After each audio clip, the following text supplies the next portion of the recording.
History has been made, ladies and gentlemen. How about that? The Indiana Hoosiers 16-0. Unbelievable stuff from college football this season, ladies and gentlemen. This is why college football is the best.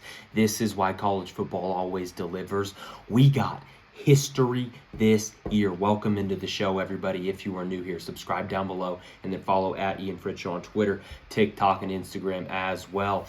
These are my raw reactions, raw thoughts 5 minutes after this game ends. I'm not even watching Curt Cignetti smile for the first time in the history of his lifetime after this win. I'm not seeing what Fernando Mendoza's saying to Holly Rowe on the sidelines. I'm not sure what kind of stuff he's saying that people are going to clip and say, this guy really, he won a national championship? Yes, he did.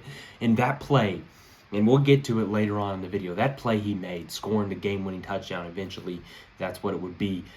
Unbelievable from Fernando Mendoza, okay? But we have to talk about Indiana as a whole first. If you do not watch my preview shows, you should. One, that's why you need to subscribe. Two, we outlined how Indiana was going to win this football game. Some things that needed to happen for Indiana to win this football game, and I believe those things did happen. So let's jump right in. Number one thing was Fernando Mendoza had to have a good football game, okay? He had to play good football to beat this Miami defense. And you go through the game, you look at his stats, okay, 16 to 27, 186 yards. That's not going to blow you away. He honestly got jacked up a few times early on in that football game, and I think he might have been a little injured the rest of the game. I don't know if it was his ankle. I'm not sure if he was concussed. It kind of looked like maybe a little bit of both, but he battled. He battled. He made the throws down the stretch when he needed to, and that run from Fernando Mendoza to win the game, 4th and 5, a draw, unbelievable stuff, to dodge a guy, spin around, dive, Superman into the end zone, get cracked on the back and break your back. And I'm thinking he's out for the game. I'm thinking he was injured. No, he was just awesome. So 1 for 1, Fernando Mendoza have an awesome football game. He did. The stats aren't going to blow you away. But when you need him to be great, he is great. And that final drive, especially on the 4th downs they need to convert, the one-on-ones, and we'll get to that here in a second because that was a key for both of these teams in this football game that I thought going into it. So we'll touch on that here in a second. So 1 for 1 for Indiana to win this football game.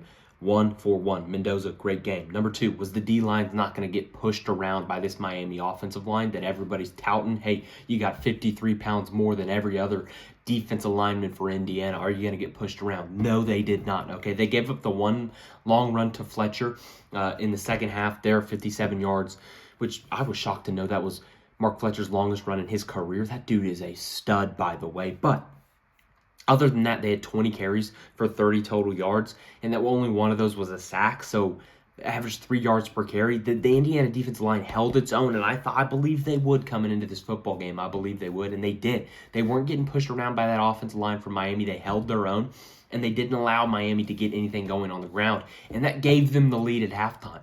You look at halftime, Miami had 19 yards rushing at half. 19! They couldn't do anything on the ground. They were getting punished. And credit that defense line for Indiana. So you're 2 for 2 on the keys of the game for Indiana to win. And this third one was the most important in my mind for Indiana. It was simple. It was wide receivers win their one-on-ones. And what happened? We come down the stretch. In this football game. You got 4th and 5. Who do you go to? You go to Charlie Becker, maybe the best wide receiver on planet Earth at this very moment, ladies and gentlemen. The man catches everything that comes his way. I'm not sure how he does it. That 4th and 5 or 4th and 7, whatever it was, to set up the 4th and 5 for Indiana to win the game with that Fernando Mendoza run. He back shoulders it, but he's falling to the ground. He catches it with his fingertips. That ball sliding by him, and he snags it out of the air. It's unbelievable. The wide receivers for Indiana were mismatches for everybody this entire season, and when it mattered most, Miami got the best of them a couple times in this game. They got the Frederique. Hey, that's a stud over there for Miami. They went away from him, and they went away from the other guy who was out for the first half. They went towards 24, forgetting his name, O'Connor, I believe. They went towards him. Every single time Miami or Indiana won in a one-on-one, they were going number 24's way. They did it to finish the game. They did it every time they needed a big play. And credit Indiana's wide receiver, especially Charlie Becker. That dude is a stud, future first-round wide receiver, that guy, because everything he catches, it's unbelievable, that guy. Unbelievable for Charlie Becker. The dude is a stud. He is awesome. And this guy wasn't even a focal point in their offense this entire season. He was sitting on the bench on special teams. This is a stud, what they got over there at Indiana. So Indiana, hey, credit to you for your first national championship ever.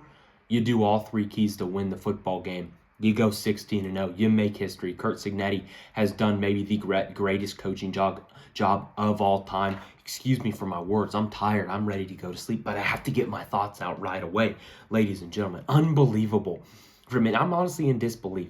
This is what the NIL does, folks. This is the new era of college football. Teams will come out of nowhere, and they are going to do turnarounds like this. Now, I'm not sure every team's going to be able to do it, but Indiana's definitely shown if you get the right coach, you can do this in this day and age of college football. Unbelievable from Indiana. Let's talk about Miami real quickly, and then I'm going to go to sleep.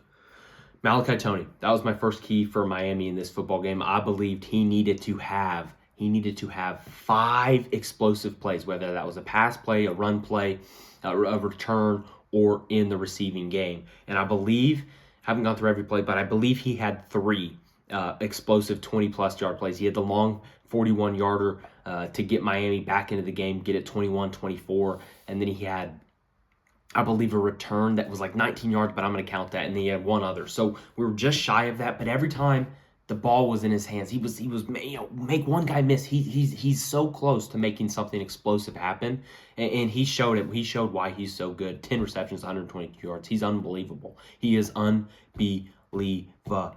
He is awesome. But you didn't do what I said was the key to this football game. With this defense, I thought you needed those explosives to make something happen. It didn't. He was almost there, didn't quite get there. So you're 0 for 1 for Miami in this football game and the keys to win.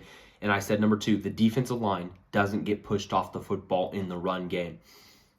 That's a win. That was a win. I'm going to count that as a win for Miami in this category. Now, ultimately, didn't really matter, but you held the running backs to 4.6 yards per carry and 3.2. But as the game wore on, really a lot of that came in the second half in that fourth quarter, mainly from Black there. He was balling guys over left and right there in the second half of that football game. It was only for 5-6 yards a pop, but he was rolling over dudes. You're thinking, oh, they got him for a 1-yard gain. No. He just kept churning, going through dudes, get 5-6 yards, and that sustained drives for Indiana, and that got them on 12, 13, 14-yard play drives to go get a field goal, go get a touchdown to win the football game.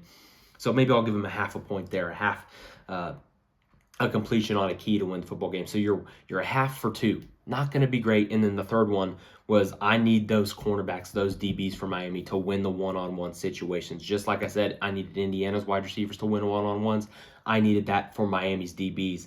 And in the first half, they were winning those one-on-ones. They were. Okay, now, they weren't in a lot of them because they were playing 30 yards off the football. But in the second half, they adjusted, got up in the press, man, and they made some nice plays, especially Frederick and not Thomas, Xavier Lucas, that's who it is, who was out for the first half. He made some nice plays, but then they went away. Credit Indiana, Fernando Mendoza, offensive coordinator Shanahan there.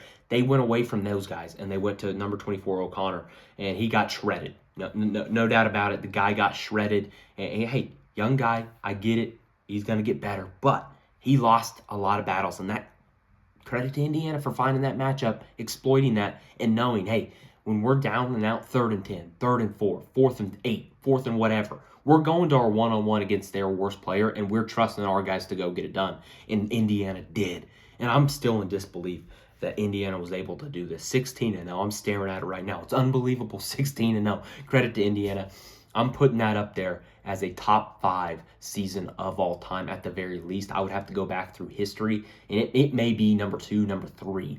That's how good this season was from Indiana. Juggernaut of a football team, and they gave us a great football game. One last thing, special teams. It's 3 phases of a football game, ladies and gentlemen. 3 phases. Miami, you miss a field goal. Boom, that's 24-27. You get a blocked punt touchdown for Indiana. Boom, now we're at 24-20. Miami wins this football game. If you have your special teams the way they should be. It's a part of the football game. It is a third of the football game. It won Indiana this football game. Special teams, ladies and gentlemen. You gotta look at the special teams. Unbelievable. Now, I'm a little salty because my score prediction was Miami 23, Indiana 21. And if Miami just does what they need to do on special teams, the final score is 24-20. I was right.